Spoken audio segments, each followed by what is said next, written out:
morning, everyone. We are Team Econtent leaders.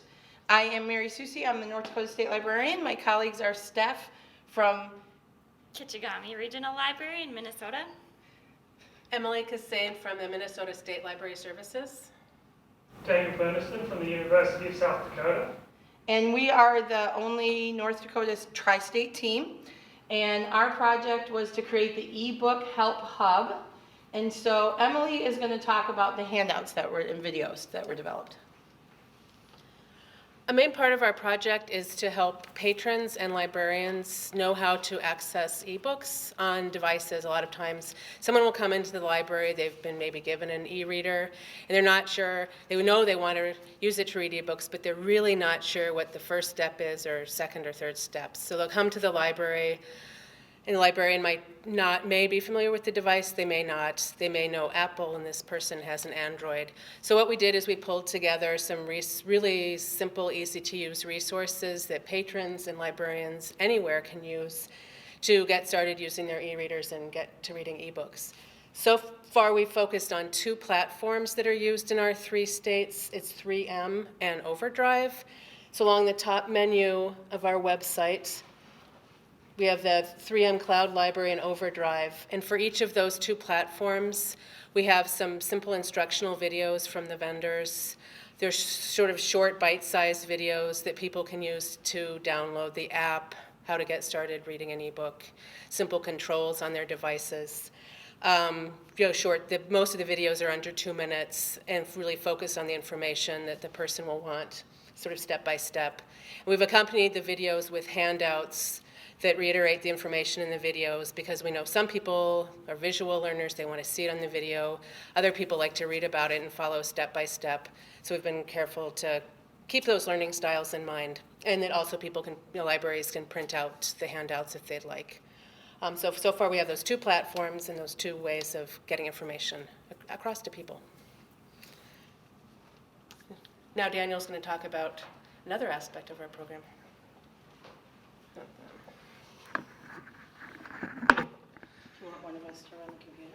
So, in addition to how to use the platforms, another common question that people get when they walk into the library and up to the circulation desk is about their specific device. What can it do? What can't it do? Sometimes they're gifts from people that their son got them an e-reader for Christmas, and how do I use it, and what can I use it for? So we created this particular section to address some of those reasons. And the other part of this is also sometimes people don't really realize they don't necessarily need an e-reader or a tablet. They can use it on a variety of other devices. They can download the apps onto their desktop, their laptop, and even their smartphones now. So they may already have a device they can use ebooks on. So this kind of addresses that range of more technical and device-related questions. And after kind of a general introduction, we then broke that down into some more specific technical aspects of the most popular devices. So we covered, to start with, the iPad, the Kindle range of devices, the Nexus and the Nook tablets. And we kind of gave a brief overview of what's currently available, some basic technical specs and what it can do, and then towards the bottom, what it is compatible with.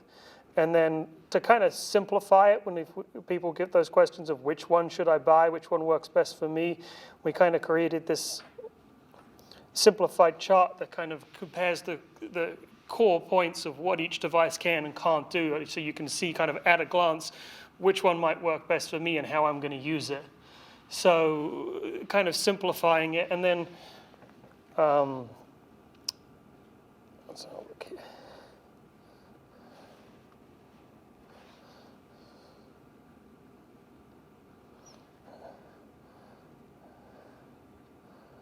The other thing that we made available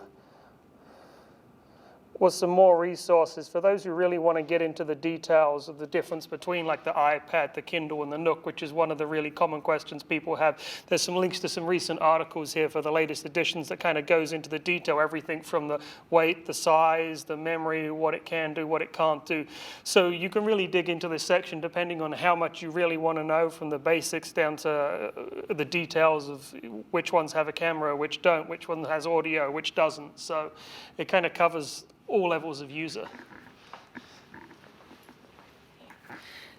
Steph is our webmaster extraordinaire. Now she's just going to kind of walk you through the website, which is a WordPress website. So for our project, we decided that we wanted all of this information to be on one website. It's the easiest for most people to access, and we can have both the print handouts and the videos in one spot. So we decided that we wanted a WordPress website because of the ease of use to maintain. It has the ability to expand, and it's got a lot of different options. We also chose to upgrade our package to the Pro because of all the different things that we could incorporate with us, and we added a domain name that we own now. So for the website, we also wanted to kind of make it simple and easy to find things on. So I broke it down between the two different platforms for right now. And within the platforms, there's a drop-down menu where you can choose either printable instructions or the video tutorials. And then within the printable instructions, it's broken down by device, so you can click on the different devices and get their exact instructions. And as you've seen, the e-reader devices are broken down by the device specifics and then the general overview. So for our grant money, we did pay for the domain name. We also paid for the WordPress Pro. We are going to be paying for a couple more years of the domain name. We are going to be paying for Steph's time to maintain the website. And then we plan to continue to add either perhaps additional formats or some additional handouts. We want to do sort of an overview on, say, the Android. So if someone comes in and doesn't know that they have an Android, the librarians can just walk them through it. So that's kind of our project in a nutshell.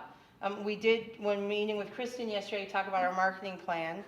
We do have a logo for our project, but we are going to develop a new logo using the Help Hub as sort of our trademark. So we're going to kind of market that, and that's going to be how we're going to move forward. Are there questions from anyone about our project? Steve? So can other libraries link to this? Okay, so the question was, can other libraries link to this? Yes, we're hoping that they will. We plan to market it through the state libraries using newsletters, mail lists, whatever. And then we are hoping to do a couple of presentations at conferences. We're looking at possibly getting a partnership somehow with ALA or possibly with CASLA, which is the State Librarians Agency's organization, to get it linked to their websites as well. But we're hoping that other librarians will link it, absolutely. Are there other questions? Is this something that's live now? Like, when I go home tomorrow, can I You make just it? go to www.econtentleaders.com and come there. Okay. Yes. So the question was, is it live now, just so the video hears? And the answer is yes. The website is www.econtentleaders.com. Other questions? Eric? Would you consider adding the domain like eBook Help Hub, which I believe is perhaps what people will really come to know you by?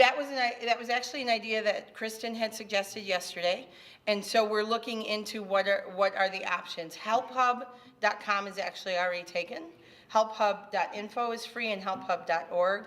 But Kristen's suggestion was that we find one that all three are available: com, info, and org. And we think eBook Help Hub is available. So we're looking into that once we're back, and have time to actually look at that. That's what Steph's going to do. Other questions?